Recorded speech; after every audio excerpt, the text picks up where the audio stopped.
he was like the equivalent of like a 1941 join the Corps type poster, that type of individual. And he'd say, "Oh, these little green men from Mars are doing all of this," just ridiculing people. That's the type of person he was, and that's what you get as far as some of these people that have been put on in to say, "Okay, we're going to find out what's going on," and they'll come out with this squirrel case. Or you get these faces, these people, 20-something, early 30s, that will go on a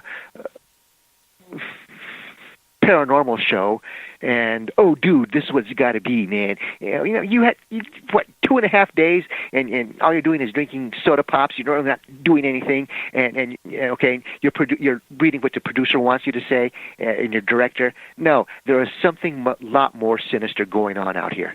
Oh yeah, and it's just not your area. It's a lot of places that, rural places out, all over the country that strange things are happening.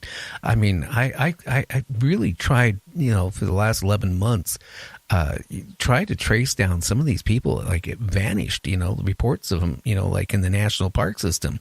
I mean, 14,000 in a 90-some year period. That's crazy. And then you start thinking, okay, that's just in the park system. And it seems like the park system has their own police. But when somebody goes missing, have you ever noticed they don't really put a lot of time into searching? They kind of give up after a day or two. They go, oh, they're gone. So that's it.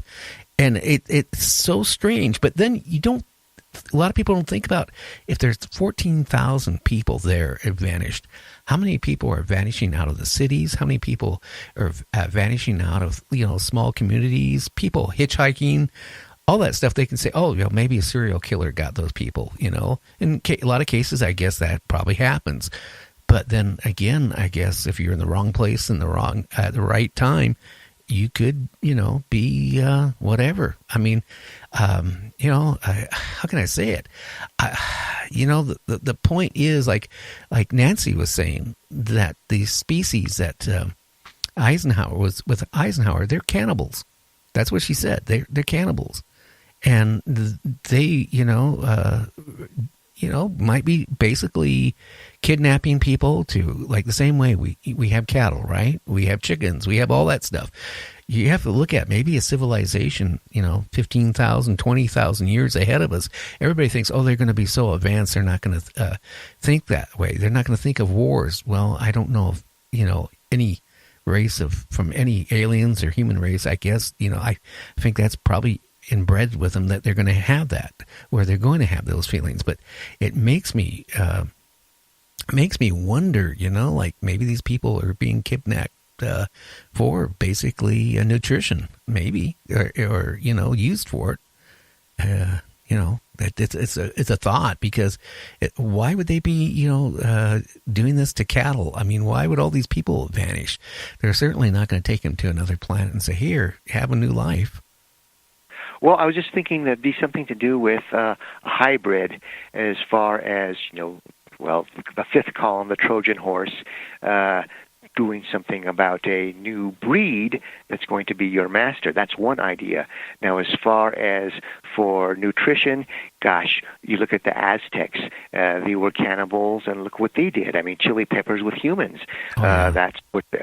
And then again, too, sometimes, and this is 50-some years ago, but every now and then,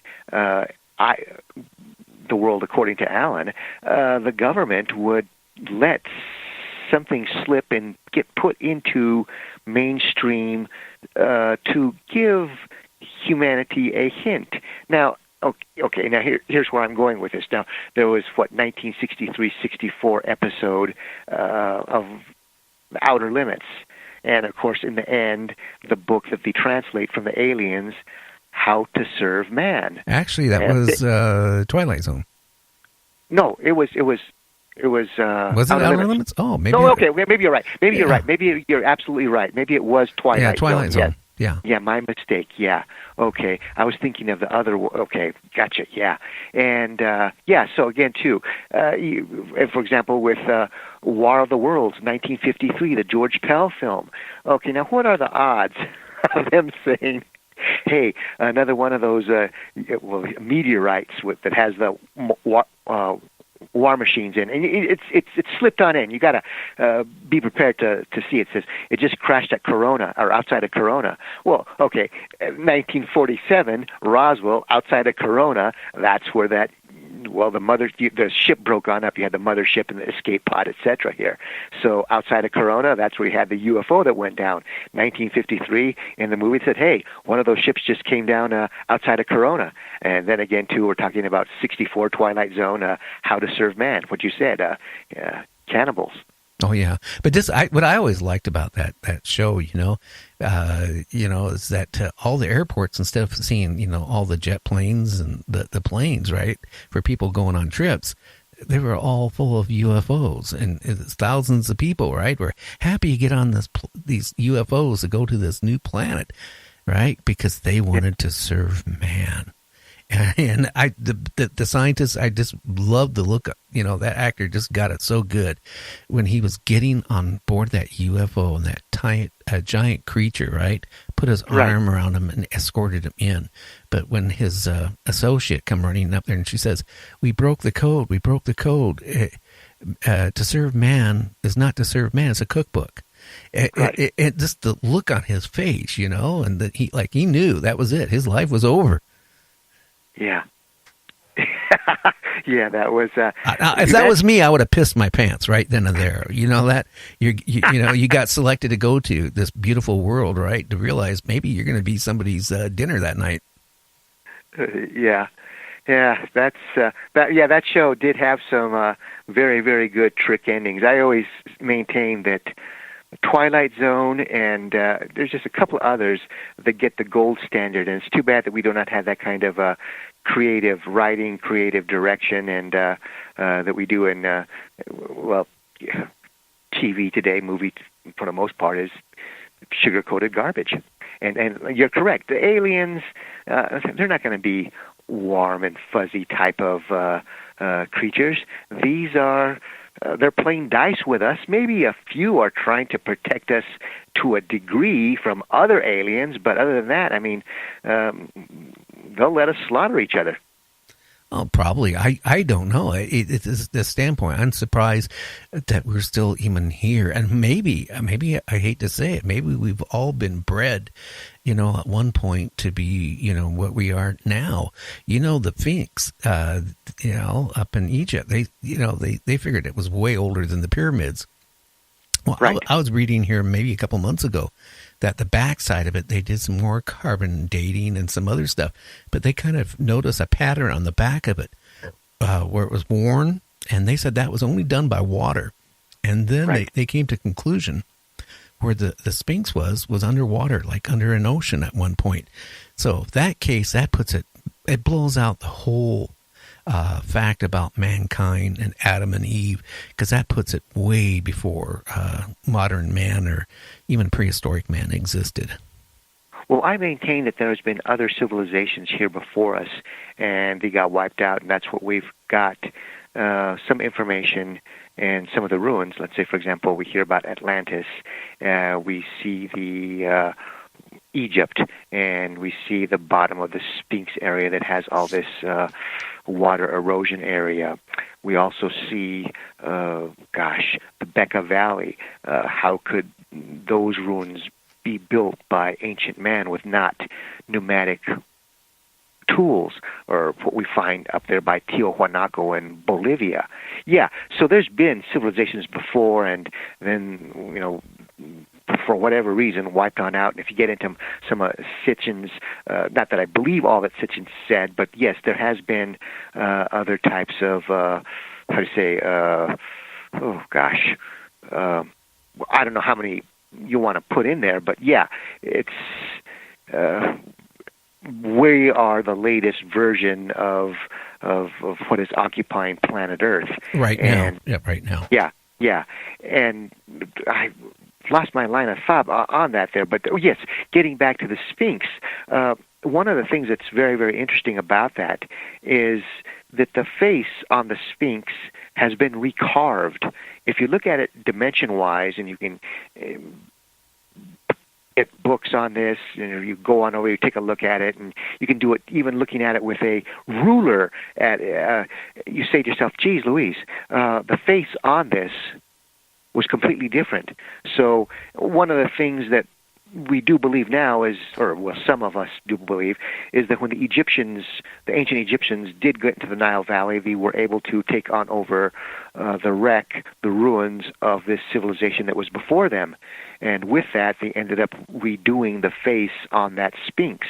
So maybe that face on the Sphinx was going to be what the people of the previous civilization look like, because it just does not, dimensionally, it just is. It's too small. It doesn't fit in. No, it doesn't fit. Yeah. Well, not just that, but then you go in Africa and you go some of these other places way out there, right? You can't see it unless you're in a plane, and you're up a couple thousand feet. You see like these markers, pointing, to a direction. And then you see, drawings like of, humans and stuff, all on the ground, which it was no way in how that could have been even thought of, built. Even today, in technology, it'd be really hard to do with some of those things. So it kind of makes you really wonder if we have been rebooted once or twice or three times on this planet, or maybe, I hate to say it, I don't want to sound too far out there for the listeners, but, we could also be the same way they take cattle, they breed cattle for consumption. It could be that the Earth is nothing more than the same thing, basically. If you figure out 14,000 people disappeared, in that time frame in the park system, just think about all the other people have disappeared or there's no record of them disappearing. They're gone. You're talking tens and tens and tens of thousands. Right. And with this, again, too, nutrients, you got to get your human. And, the thing about this, there's no hunting license required here on planet Earth, and there's no bag limit, so come down and get as many as you can. That's one way of maybe one species is doing that, but I also think that with the cattle mutilation, and humans, that there has something to do with some type of hybrid that they're doing, because look what we're trying to do now with cloning. And for example, when that spaceship went down outside of Roswell, July 3rd, July 4th, it's disputed. Was got hit by lightning? Was it shot down by American forces? Who knows what happened? But this is what has been snuck on out of the Pentagon in some of the Majestic papers.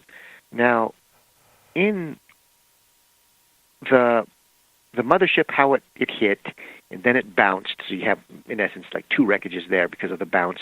And then you had the escape pod there. Well, there in the, for lack of better words, the mothership, they say that they did find inside the wreckage there a top-seed tissue.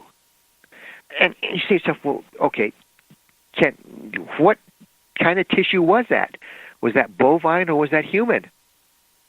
And then going back to, maybe I didn't go fully into this, but on June 30th, roughly 1947, that was a cattle mutilation a couple of cows got mutilated west of Santa Fe on the old C.D. Baca Ranch. That's going to be roughly about 15 miles west of the city limits. And I talked to one of the cowboys. They're dead. I talked to the last one, age-wise, and he said that they saw, and back then, a UFO could be called a Foo Fighter, a flying disc, etc. And they saddled on up and they went on up to this mesa because they saw a craft on up there, and they came across a couple of dead cows, and they'd been mutilated. So then a couple of days later, you have this UFO that crashes outside of Roswell. And I say, you say to yourself, well, at least in my mind, I say, is that the craft that got those cows, and that's the autopsied tissue that they had inside the craft, or